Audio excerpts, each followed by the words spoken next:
see. Yay, hello. Okay, bye.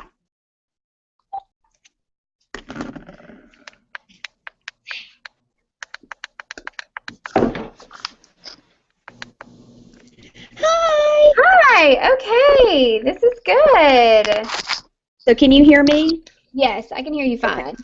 I would recommend just some kind of ground rules. We sent out a list of ground rules for these training sessions, and the ground rules just, I don't know, did you read that post on Facebook? To try to find a place to get away. Of course, today that was not possible. But and then I do have headphones. Okay. If there was a lot of background noise going on, I'd probably have them in right now. Okay. But do you think I should do it now? Or? No. Okay. No, I can hear you loud and clear, so we're good. Okay, cool. Well, welcome to Training Days 1 and 2. I know that you were here for Training Day 1. Yes. But we're going to go into Training Day 2, and really the only thing that other than this that you'll need is if you have the iBook open on your iPad, that would be a great tool to have. Okay. I'm going to actually lower my seat a little. There we go. Okay. Yeah, I have my iPad on the counter. That's why the angle is so strange for me. That's okay. That's okay. Down, maybe that'll be a little better, but okay. That works. Okay. I'm just excited that I now know what to do, and what I can do from now on is take the link that I emailed you and just post it on Facebook and say, okay, guys, at 9 o'clock go to this link, which is awesome.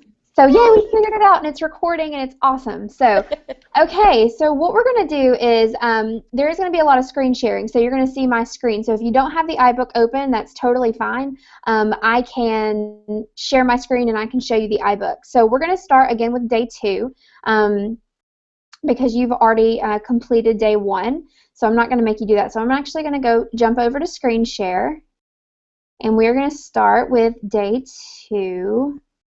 Okay. Hang on one second. I have to do one thing.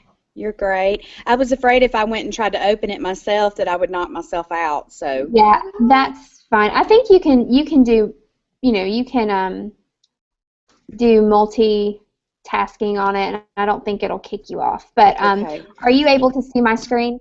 Yes, it says iPads in the classroom. That's it. All right, so we're going to jump again over to where we started. I'm actually going to run and grab the itinerary right quick because I completely forgot where we have gone to. So just give me 1 second. Let me jump to our drive, and we're in training week 1, and I'm going to grab the itinerary for Day 2. I think we started with SAMR. Yeah, this sounds right. We did started with SAMR and went on. So actually, it's a good bit of information. I didn't realize it was this much. So let me minimize this and get back to where I'm supposed to be. There we go. Perfect. So you didn't see any of that clicking around I was just doing, correct? No. It stayed straight on the iBook. So. Okay. Can you see my cursor? Yes. That's interesting. Okay. All right. Well, let's go ahead and jump on into this. We're going to start with SAMR, and as you know, we've talked a lot about SAMR and what it is in the other days that you've been present for the training. So, and what I'm going to do, Natalie, is I know that I'm probably going to repeat a lot of things, but what I want is to make sure that I'm doing something that can be used as a resource later. Right. So I may be a little bit more formal. I may, act like you don't know anything, and that's just because I want to make sure that I cover all bases in case I need to send someone and say, well, go refresh on Day 2. Right. So we can do that. So, all right. So this is, again, talking about SAMR. This is the model that allows us to take the iPad and plug it into different I'm going to say stages, but I'm going to use that term very loosely because you don't want to look at SAMR as the end-all, be-all. You don't want to only use one portion of SAMR. There are times and places to use every portion. So what I'm going to do is go back to our combo here, and I'm going to figure out how I can share my entire desktop so you can see everything that I'm clicking on. And can you see my entire desktop now? Yes. Okay, perfect. All right, I'm going to jump to our, let's see, not that. I don't want to jump to that yet. I'm going to jump to our shared Google Drive and show you inside of the resources center that we've created, we do have an entire folder for SAMR right here. And as you can see, there's some SAMR quick links, but then there is also the SAMR model with suggested apps. And just whenever you get a chance tonight, I would spend some time looking through this. I'm going to go ahead and zoom in a little bit so you can see the different portions of it. I thought we were going to zoom in. There we go. All right. So this is the SAMR model. And again, it has 4 different phases. The first one is substitution. Then we get into augmentation, modification, and then finally redefinition. And again, you want to look at it as a whole. And there are tons of SAMR model diagrams out there. If you do a quick Google search, you'll see that there are hundreds of diagrams that people have come up with for the SAMR model. And this is just one that I particularly liked a lot because it shows not only apps, recommended applications that are kind of fitting into that part of SAMR, but there are also different activities. There are action verbs. Right. And then finally, you've got Bloom's taxonomy here in the middle. So it's wonderful in that it kind of really goes into a thorough definition of SAMR without being too mind-boggling. So we'll discuss the first part of it, and substitution is our first part, and you'll see here substitution and no functional change, or it's just a substitute. So this is with, and I want you to reference back to the core video where, and actually I'm just going to pull that up right quick because I think it illustrates substitution perfectly. And I'm going to pull up this video. This is where they're talking about you can't just put an iPad in their hands. Exactly. Can you hear that audio? No. Well, it's frozen now. Can you hear that audio, Natalie? Let's see. It keeps freezing. Can you hear me? Hey. All right. Are you back? Okay. I lost you for a second. Yeah, the screen kept freezing. You. Okay, the screen kept freezing on the video. All right, I'm gonna. Okay, we're having some connection. All right, then we may be having some connection in videos or issues. So I'm not gonna play the video because we were doing really well until I started playing with that. So just think back to that video that we watched, and I'm sure you remember the part where it shows a young girl and she's sitting in her desk, and they're talking about all the one-to-one programs that have been rolled out since this technology takeover has happened in our schools, where most schools just stick the iPad in their hand. And then it's like, okay, good job, we did it, you know. But that's not really what the technology can do. Right. In that case, it's strict substitution. So I'm going to zoom into this portion here. So at that point, we're in this substitution phase. And these are some apps where it's, you know, substitution. For example, Facebook, talking to a colleague about, you know, a work topic and you guys discussing. Okay, that can happen with Facebook. You can do that. Twitter is for collaborating as well. This application here, Thoughts, it just basically lets you make a mind map of different things. That's all things that we could have written down on paper. Google search, we could have gone to a library to do the same thing. And these are some of the different activities like social networking, word processing, commenting, action verbs, retrieve, paraphrase, explain, and then it goes into the remember and understand.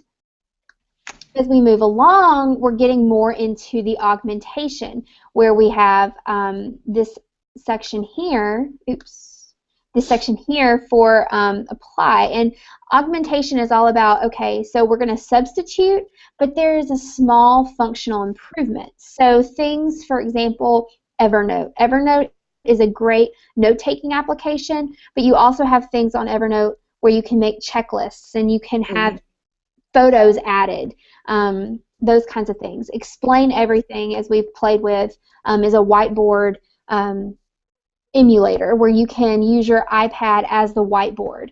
The functional change with that is that, and the improvement over the substitution is that that can then be uploaded to some sort of social media platform. So not only, in the old school, we could just write everything on a whiteboard. Well, here, with Explain Everything, we can write it, but then we can also share it, which is the improvement there. Going on through the circle, we see modification, and that's a significant task redesign. So we're getting more into things that we can do, and it is almost completely redesigned. And one of my favorite apps in this little section here, and there's some more, down here, with, things like spreadsheets, where we can have it do the, the number crunching for us. Comic Life. I think I use an example where, let's say, Comic Life actually allows you to create a comic book out of, very simply. And so that would be something fun. Let's say that, you're studying walruses. I have no idea what I'm talking about here, but let's say that you're studying walruses and you want to make a comic book about, Walter the Walrus, okay? So it's something that it's different for the child, for the student. They have done similar things before. Yes, you could do a old school pen and paper comic book, but this is improving it and it's slightly modifying it. And then finally you get fully into the modification stage, and one of my favorite ones here are things like Notability. So Notability is a fun app. If you haven't downloaded it, I would. I used it all through college. Basically what you can do is you can take notes on your iPad with a stylus. You can type notes. I can download the professor's PowerPoint slides into the application. I can notate, I can annotate on those. But where this adds the redesign is it has a built-in microphone as well. So I can record lectures as I'm taking notes in class so that I can get the entire experience and I can take that with me so I can study on the bus on the way to class. I can study at home. I have it there, which is really, really exciting. Evernote Peak is another fun one. This application allows you, and it does link in with Evernote, so it is an Evernote product, but Evernote Peak will actually allow me to take and create flashcards, and what it does is it uses the, some iPad cases, they have the magnet, like the smart covers and things like that, and what that does is when it gets a magnet on the edge of your iPad, the screen will shut off. So it's a way to conserve battery. Your case that we gave you as a temporary case does this function. So what you can do is you can look at the word. You can see that it says, I don't know, biology. Okay. You put the cover down. It makes the screen go dark. It puts the iPad to sleep. You can then answer the question, the study of life. You lift up the cover and it gives you the answer. Oh. So it's a really cool application, and it's also free. So that's where we're getting now into the redefinition. That's something that you couldn't do before. And then finally, when you get fully into redefinition, you have things like GarageBand, making music on your iPad, iMovie, making movies, time-lapse. I think I gave this example in class where you have, everyone does that bean project when they're in their science classes. You put a bean in a paper towel and you watch it grow. Well, what would be really cool, and the way we can move and use the iPad in a redefinition portion of the SAMR model, is have the students use iTimelapse Pro, take a photo of their plant every single day, and then at the end of the unit, put those photos together and do a time lapse of that plant growing. How cool is that? Yeah, so yes, we could have done that before, but it would have taken a lot of effort, and it's something that wouldn't have been as easy if we didn't have an iPad. So that is the SAMR model. And again, just something to kind of take away from the SAMR model is there are times when substitution is perfectly fine. That's what I was about to say. Yeah. It's not. Don't think of this as, oh, I have to do substitution. I have to do everything to get into the redefinition part. Having a good mix of all of these segments is what's going to make for integrating technology in the classroom effective. You want to have a good mix of everything. Well, it's, with Bloom's taxonomy, I think a lot of times you know, we were pushing in the classroom. We're trying to build to that higher level, that critical thinking, upper echelon, if you will. But just like with Bloom's taxonomy, there were times that we needed to do just the basic stages. But I like the SAMR model because, like you said, it's never about just pushing to the end plan. You're trying to use all of it. So. Yep. And again, that's the takeaway from SAMR, is that you don't want to just use one little piece of it. You want to use a healthy mix of all of the SAMR model. So that's good. Okay. We're going to go ahead. I'm going to screen share again. And we're going to get back to our book here. So again, there's a small video you can watch here on the SAMR model that's really handy, and then these are the activities for the SAMR model. And what we had the groups do in training was to go through and make a lesson and fit it into the SAMR model somewhere. Find an activity and then tell us, well, which portion of the SAMR model does that fall into? And, you know, we found several times where, you know, I thought someone's lesson was in the modification, whereas they just thought it was an augmentation. So it really does come down to the person who created it, you know. It's not going to be one way or the other. So, okay. Next, we're going to talk about connecting and communicating, and this is where I would call this Social Media 101. This is where social media does come into play pretty heavily. You have all these applications at the bottom that are meant to connect us to the outside world, and this is something that technology has made a lot easier on us. We could do this all before, but using technology is going to make this a whole lot easier. So the first one here is the skills activity, okay? And you want to build a PLN, and I'm wanting to say that's Personal Learning Network. Evelyn can clarify that for us, but I'm pretty sure that that's what that is. And the activity was for us to go out on Twitter and first of all send 3 tweets, then follow 5 educators, and then search for hashtags. And you can do a lot with this, and we can give some examples of different educators. Maybe I can find an educator per week and share with you guys. But that was the activity. And we just went through the various apps. Of course, we all know Facebook, Twitter, this is Skype, the Google Hangouts, which we're familiar with, you know, just simple messaging. This is the message app on an iPad. This is FaceTime on an iPad. And then here is LinkedIn. Are you familiar with LinkedIn?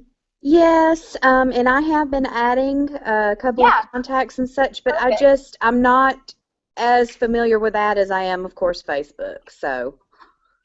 Well, and maybe we can do a personal development activity with LinkedIn.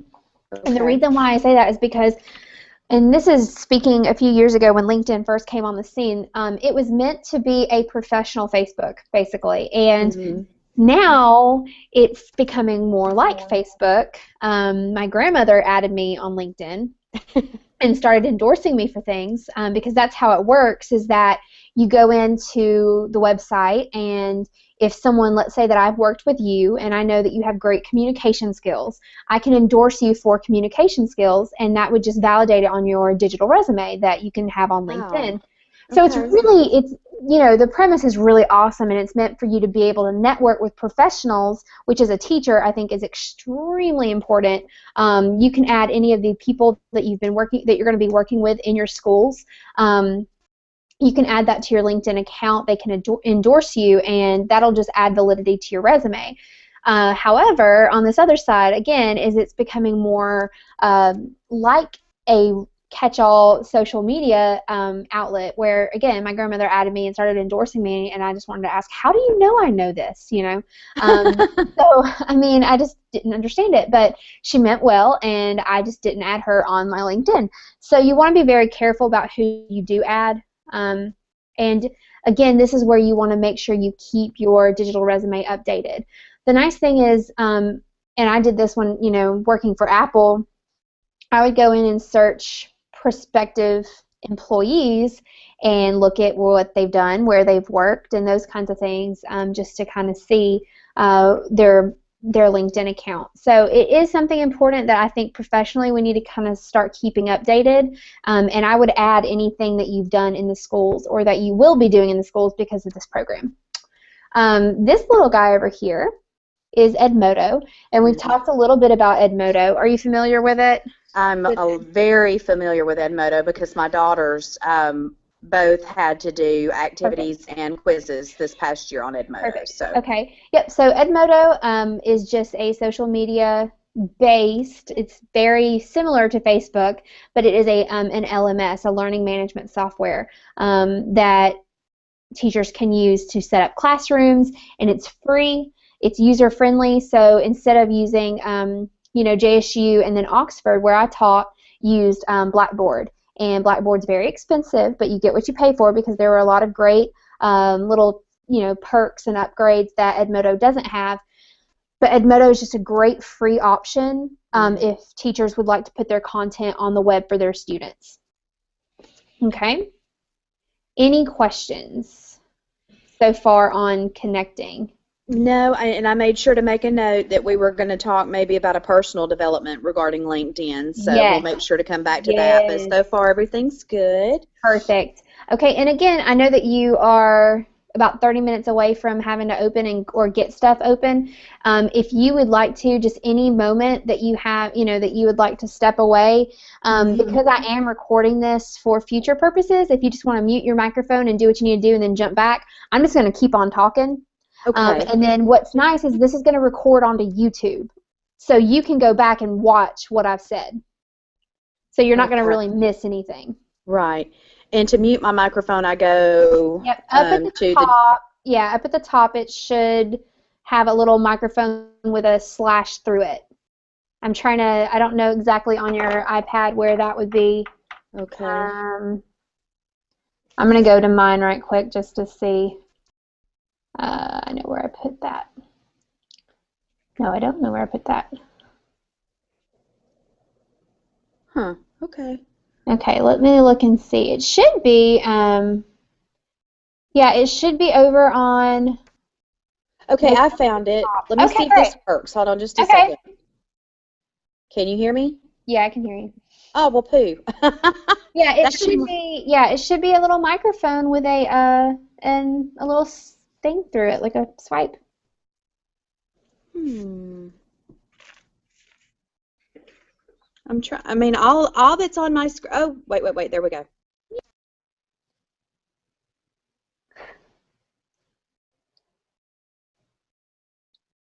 Uh-oh. Now you can't unmute it. You're still muted. Let me see if I can.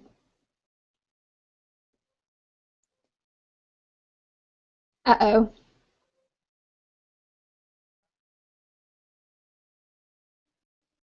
How did we do that? Okay. Did you press what you pressed a second ago? It's not there anymore? Tap on the middle of your screen and see if it comes up. Oh my gosh, I feel so stupid. No. Okay, so yay, now we know how to mute and unmute. So like I said, if at any point you need to step away and do what you need to do, just know that this is being recorded. It's going to be on our YouTube channel, and you can go back and review it. And if you have questions, you can post them on the group Facebook, or you can email myself or Evelyn. So, okay, and just give me a little heads up before you step away, though. Just be like, hang on, and then mute, and then we'll be good. Okay. Okay, let's go back to my iBook here.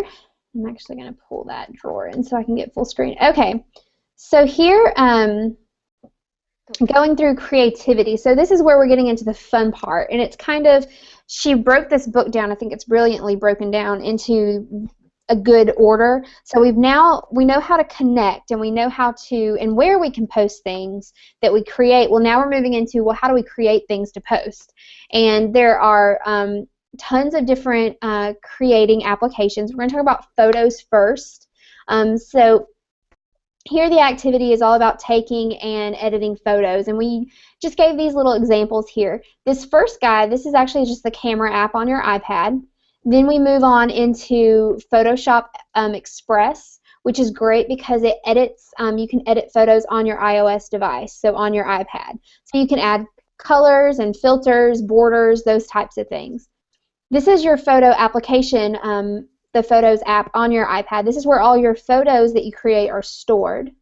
Okay, and then finally we have Sketch, and Sketch is a really neat one that you can actually take photos and draw on top of them and annotate them. I'm sure you can use it for great professional ways. I just use it to put mustaches on people. I mean, that's what I've used it for years. Sketch has been around for a long time, and I really enjoy that app. They've done some updates to it, but yeah, I used to just sit and make mustaches and those kinds of things on people. Draw glasses, like Harry Potter glasses, and give them a little Harry Potter scar. So, yep.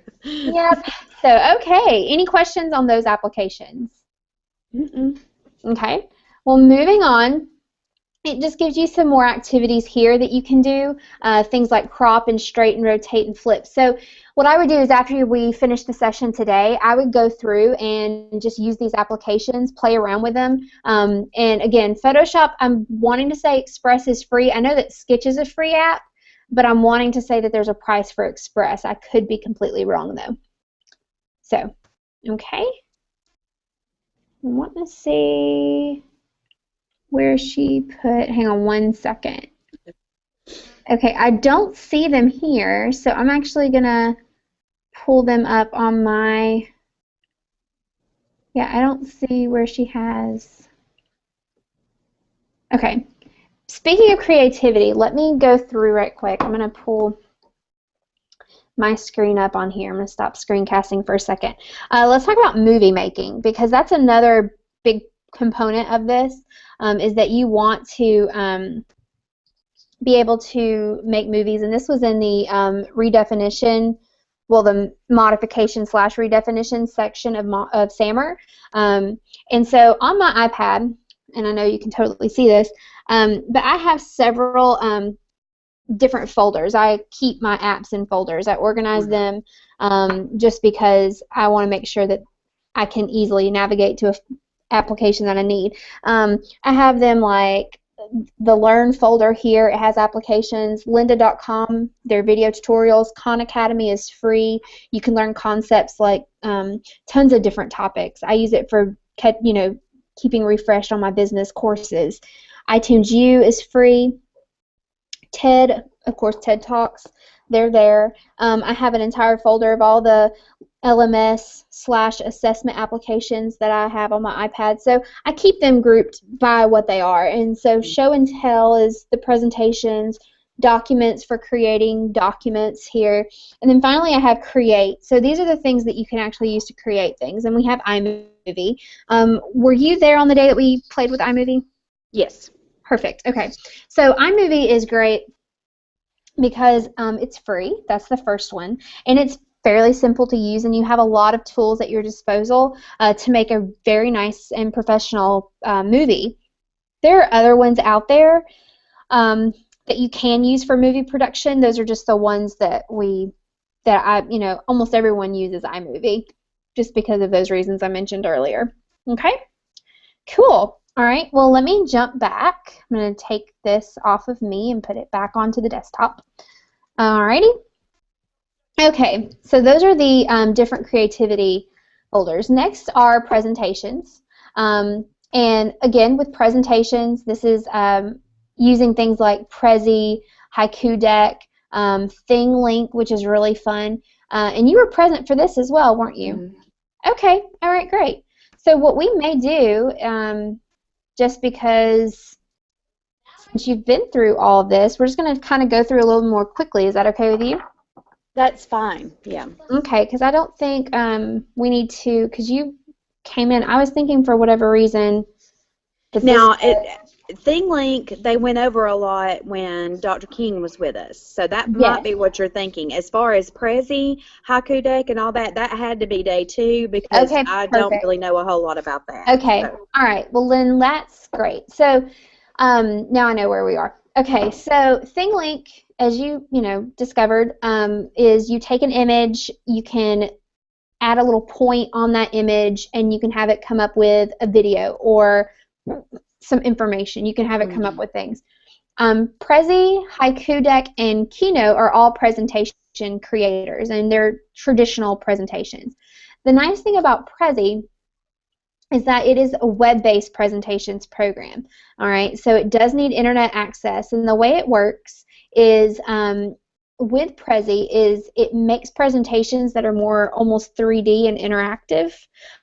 They're very simple to create, so I would play around with Prezi. I actually don't have any Prezi application or any Prezis on my iPad. I was telling them that on Friday I had to wipe my iPad clean because I tried to download a television show and I had no more room. But that's okay. Let me show you. Yeah. And I'm wanting to say, is this... Oh, yeah. Nope. Just kidding. My trial has expired for this program. This little program, Reflector, is really neat. I can AirPlay my iPad screen to my computer, which is great for doing video tutorials, but it has expired, so I can't. So I have to go old school and hold it up for you, which is fine. All right, let me get off of my screen share. Yay, I'm back. Okay, so Prezi is the one that's the blue square with the little circles inside of it, and this is what it looks like.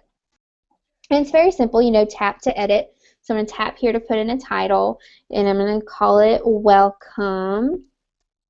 Okay, and then I can make my keyboard go away, and here it says we'll add an option. So I'm going to go ahead and say Edit Frame, and I'm going to come here and say this is me, and I'm going to add a photo, and it's going to be an image.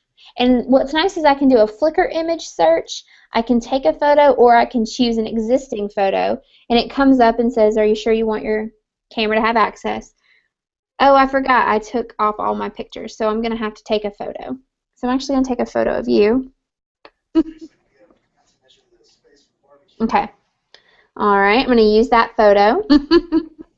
All right, and it's putting the photo here. And again, this is a web-based application, so it's constantly going to the internet. So if you're in a school system that doesn't have great Wi-Fi and all 20 students or 25 students are trying to access the internet, that can also slow your internet access down. So kind of just be aware of that. Okay, you can then go on to, let's see, I'm going to go back home here. Now I can go to this other little bitty bubble. I'm going to say Edit Frame. I'm going to say Hello. And then again, I can add another piece of text here. Welcome to my video. Okay, very basic. All right. The neat thing about this, I'm just going to go up to the top and hit Present. What's cool about Prezi is this is the interactive part I was telling you about. So I can tap on a little bubble, or I'm sorry, I can, you know, move around. I can tap on, well, I thought I could tap on my little, there we go. I can double tap. It takes me to that bubble. I can swipe over. So it's a different sort of presentation. It's not just slides upon slides upon slides. It's a little bit more interactive. It's 3D, which is really cool. Haiku Deck, which is the other one that we discussed, and again, with any type of applications that we're discussing, there are probably hundreds of those applications. These are just the ones that we've played around with. Haiku Deck is another one, and Haiku Deck, the whole point is it's very short, sweet, to the point. Very simple. I thought I had already signed in. Hang on one second. Sorry. You're fine. So unprofessional. Like I said, it was very bad on Friday because I had just wiped my iPad clean and I had nothing on it whatsoever. Oh, I know why. My Wi-Fi is off on my iPad. It's down. So I'm not going to go into Haiku Deck just because it's now giving me issues. But what I would do is just play around with it. It's very simple. You just add your slides, your text, and you're good to go. Same thing with Keynote for the most part. Keynote, it's a very simple presentation maker as well. So there you go. Okay. So I'm going to move on to, let's see. The next part is screencasting. Okay, so this is the portion where we were talking about the applications like Show Me. We did, you know, EduCreate. We then talked about, I think this one is Explain Everything is here. Nomia. Show Me, Doodlecast is here. Pix and Tell, and then I forget which one that one is. But all of these applications essentially let you do the same thing. You're able to go in, use your iPad as a virtual whiteboard, and explain topics. Now, you did play around with a screencasting application, correct? Okay, perfect. All right, so there are some more activities there if you want some to brush up on it. Next, we're going to talk about e-text. So this is where we get into ebooks on the iPad, and there are several applications for reading those. The native iPad app is iBooks, and it's a free download from Apple. You also have the Kindle. There's also the Barnes & Noble ebook reader called the Nook, and it also has an app for your iPad.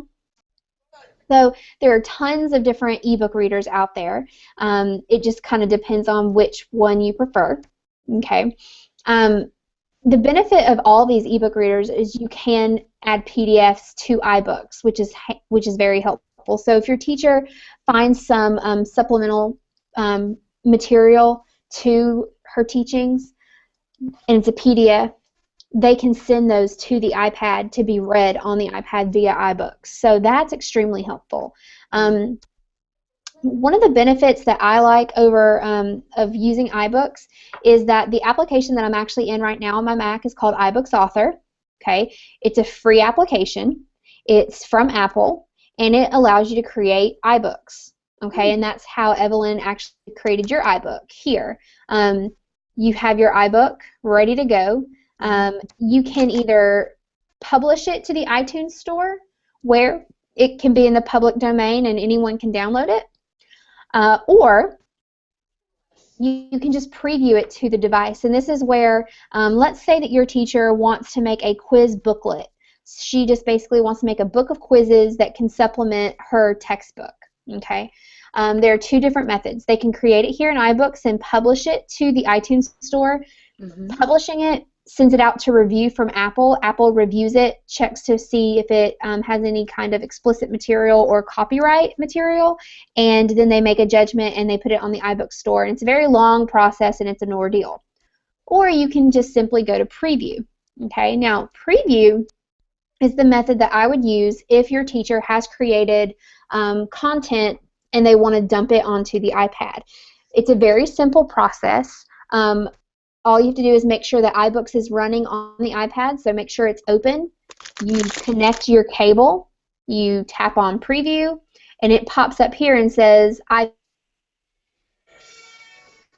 the copy of it. It's a fully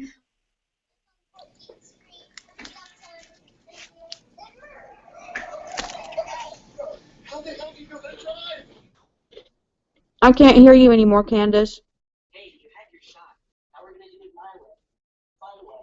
Hello. Open recent. Here's the introduction to MacBook Air. This is something I'm working on. Hey, can you hear me? I can now. I lost you. Oh, I think I've lost you. Can you hear me? Okay. Hello. Oh, it's my network. Yeah, your network connection is experiencing difficulties.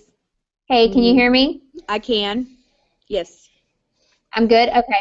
Okay. Yeah, it said that my network is experiencing difficulties, so, uh-oh. And again, if it drops the call, it drops the call, and we can, you know, figure it out. But what I was saying is this is actually an iBook that I'm working on for you guys. This is an introduction to the MacBook Air. So this will be something that you guys can have on your iPads if you need help with a MacBook Air, as your teacher will have one. I go over things like all the ports that are on the MacBook Air, the speed of the iPad, you know, all this, you know, what the keys do. So I've developed all this for you guys. Going into the basic software, similar to what I did, and this may have been day 2, I did go over a little tutorial on the MacBook. Were you there for that? Okay, I'll have to get with you about that because it's something that you just need to kind of see on here. So maybe we can do a private hangout for that. But yeah, so I went through, this is a book that I created, and it's very simple to create books. If I go here to New from Template Chooser, the nice thing is it gives you templates. All I have to do is double click on the template I want, give my book a title. So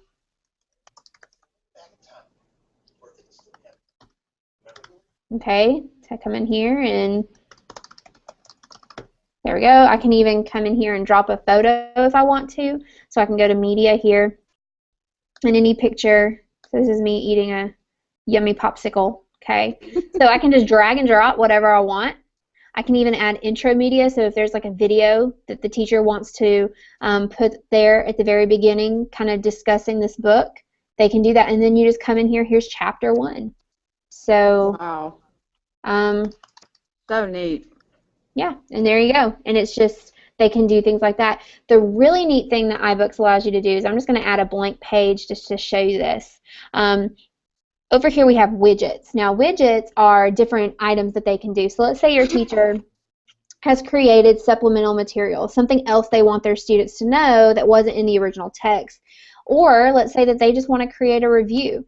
You can actually add quizzes here to the books. So I can hit review here, and this is going to be, you know, question, and this is going to say, what is the study of?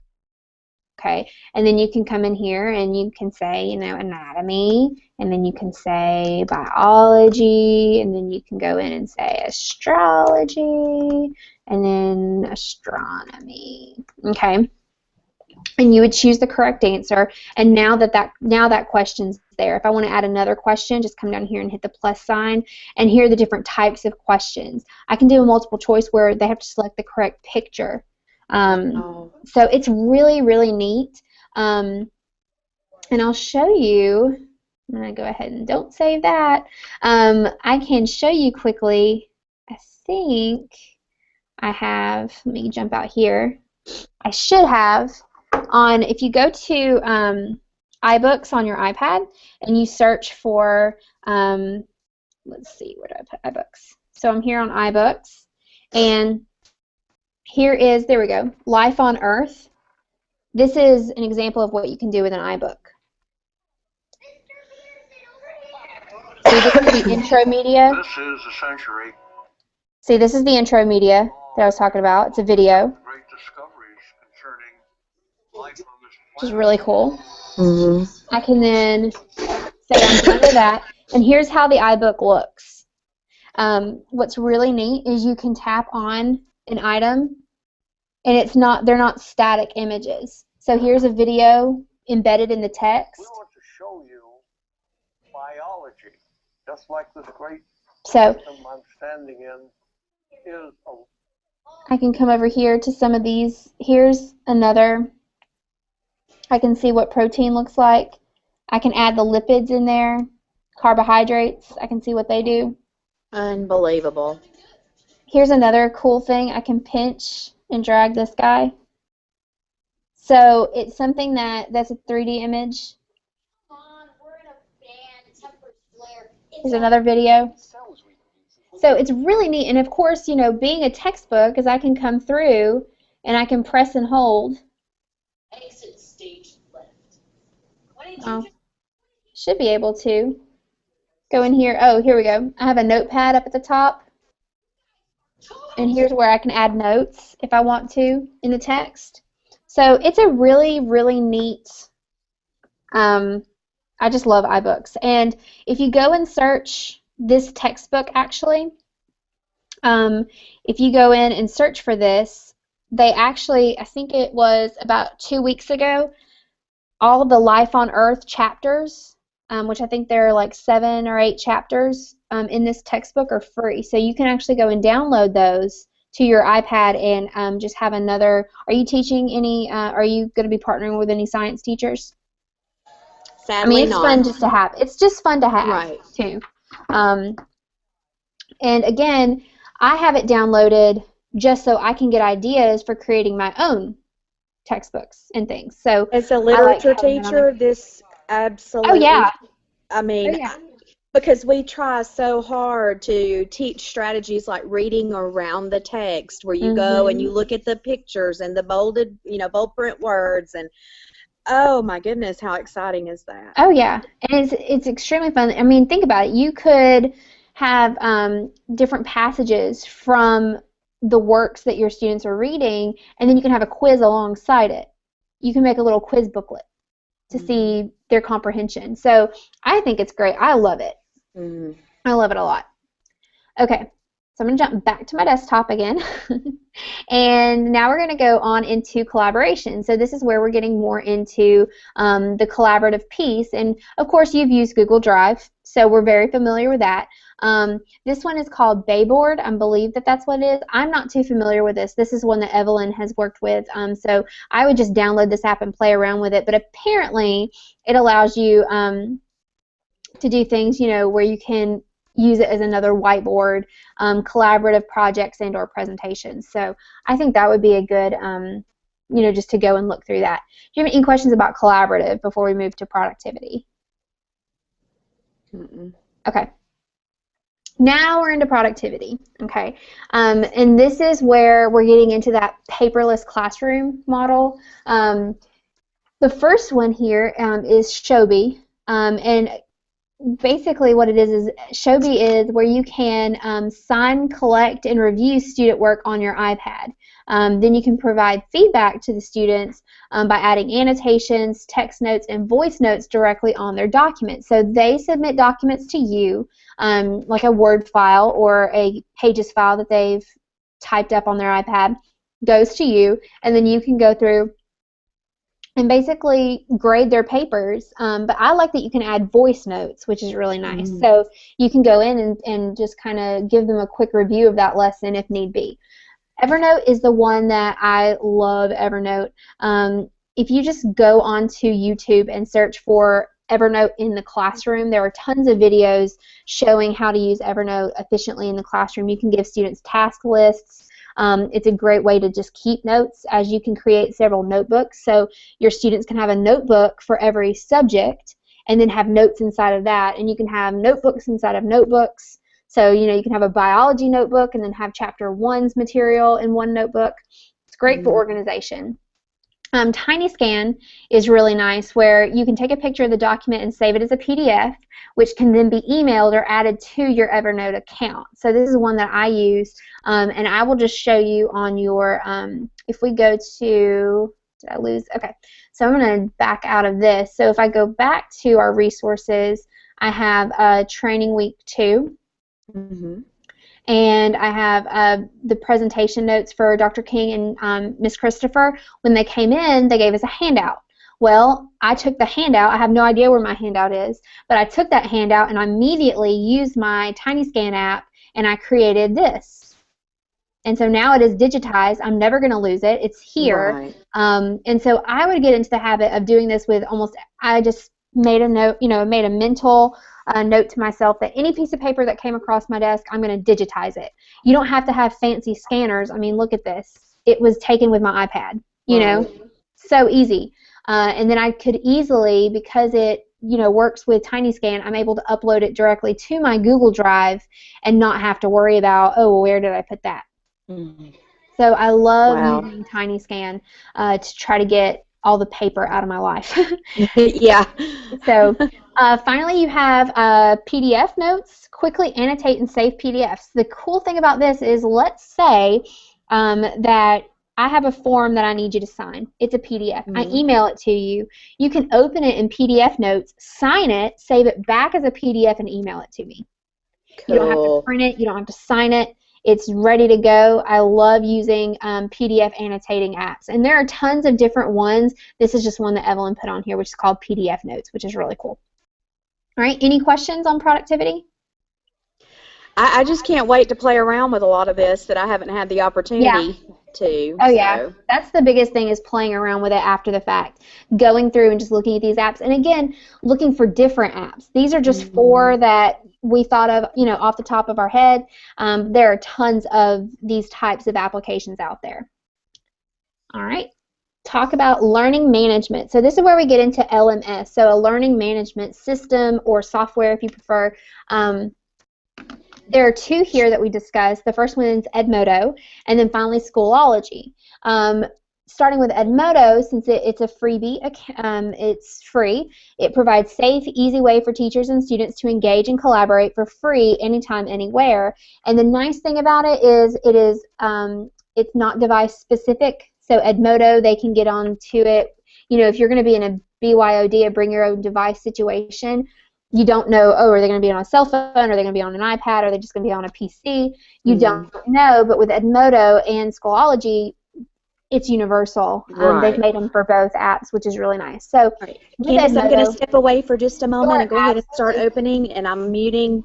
Okay, I'll just keep talking, and again, you can go and catch up later. Okay. So going back to it, Edmodo, again, is an application that you can set up a virtual classroom. And what's nice is it's set up very much like Facebook. It mimics Facebook. It looks very similar to Facebook. And the nice thing about that is most students are familiar with Facebook, so they're not going to see much change between their school and their social life, which is nice. Schoology is really a neat LMS where you can do discussion boards. The nice thing is you can perform assessments and collaborate with the peers. So it's very similar to Edmodo. It adds some assessment pieces to it, and here are the activities for that. Okay.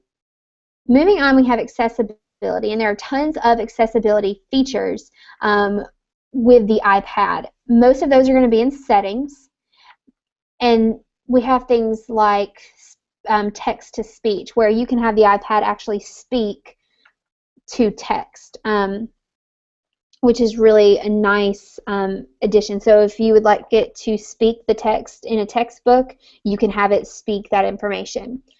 Dragon dictation is another one where you can speak to your iPad and it takes notes for you. It converts your speech into text, which is nice. Now, your iPad does that natively. If you open any keyboard in any application where you can speak into the microphone, it lets you know which ones you can. There's going to be a small microphone next to your space bar, and this will actually allow you to speak into your iPad and have it type out what you're saying. We're going to look at the settings inside of System Preferences, inside of Settings on your iPad. So let's go ahead. I'm going to jump back here, take that off Screencast, and we're going to go into your settings. Okay, so inside settings here, okay, we have all the types of different settings that we have. Inside the general settings, almost up here at the center here, we have accessibility, okay, and your accessibility, there are tons of different features for accessibility. One of the ones that I think would be most beneficial is going to be the larger text. You can turn larger text on where all your text is super large. You can put on bold text, so if you're having vision problems, you can have it bold the text. You can also do voiceover where it speaks everything on your iPad. So just go through and play with some of the accessibility features on the iPad is going to be extremely helpful just in case you're in a scenario where you do need to turn those features on. Knowing where they are and how to use them is going to be crucial. Okay. Alrighty, I'm going to jump back to our book and we're going to move on into assessment. Okay, so assessment is where, it's been great that we've talked a little bit about going back up here, we've discussed the apps, customizing, getting to know your iPad, connecting. We've talked about creating and presenting and learning how to, learn these concepts. Well, it's nothing if we can't do authentic assessment on the iPad, and that's the next section. Are you back with me, Natalie? I am. Perfect. We didn't miss much. We just talked a little bit about the accessibility features on the iPad. I would go in and look through some of those features. They're very neat. You can do things, you can have the iPad do speech to text and then also text to speech. So look through those features, and that's basically all I've discussed. Going into assessment, because this is the next portion that's kind of important, is again, this is what I was saying, is we've learned how to create items, we've learned how to present, we've learned how to show the students the information we want to show them, but how can we actually assess them and see, well, where's your retention of this material? And that's where applications like Socrative come in, and I'm just going to use Socrative as the example. Again, there are tons of them. There are tons of assessment applications, so that's where I have here the LMS. Inside inside the two different LMS softwares that we discussed, Edmodo and Schoolology, there are assessment pieces to that. But what I'm going to look more into is Socrative. Now, with Socrative, there's both a teacher and a student application. From the teacher application, it comes up. I'm going to sign in with my Google Plus, and you have a classroom. You have a classroom ID that you will need to give your students, and so this one is 5D87EC3F, okay, and that's always going to be my classroom. I can tell students, okay guys, enter this room, and here it is. The nice thing is it doesn't have to be on the local wireless network. They can actually be at home, and so it connects over the internet. So all I'm going to do is I'm going to hit Start Quiz, okay, and I'm going to create one. And then here it comes in, and I can just name the quiz. I'm going to add a multiple choice question. I can type the question here, and then I can add the different choices, okay? And what this does is it broadcasts out to my students' iPads, which is really nice. One of the things that I would use this for is, let me go to, let me see. Well, I don't know why it's not letting me. Oh no, it won't let me. Okay, here we go. I'm back. Is you have something down here with an exit slip. So it says exit ticket. You can tap on exit ticket, and what it does is it lets you see, okay, how well did you understand today's material? And they have just the 3 questions. The next one is, what did you learn in class today? And then finally, please answer the teacher's question. So you can go in. I can also do a quick question. So if, let's say, I can kind of sense that maybe they're not sure of what I just said, I can go through and just do a quick one question to the group. And the nice thing is it does come in on my iPad. I can show this up on the screen. It's not going to tell me, oh, John gave this answer, which is really handy. So there we go. So that is Socrative, and that's one that you can use for assessment. And again, inside of all the different LMS applications on the iPad, there are assessments in those as well. So there are tons of different ways you can do it. We also discussed how you can use a Google form as an assessment. So, you know, Google form is how I collected all of your basic information on the first day. You can use Google form. Granted, you have to create a Google form on a laptop, but you can use a Google form as an assessment. You can have that posted and say, okay guys, after today's lesson, go through and answer these questions, and it comes through as a spreadsheet. So there's another way that you can do an assessment on the iPad. So Google Forms have to be created on the MacBook. A desktop. On a computer, yep. Okay. Yeah, okay. There's not, unfortunately there isn't an iPad app for that.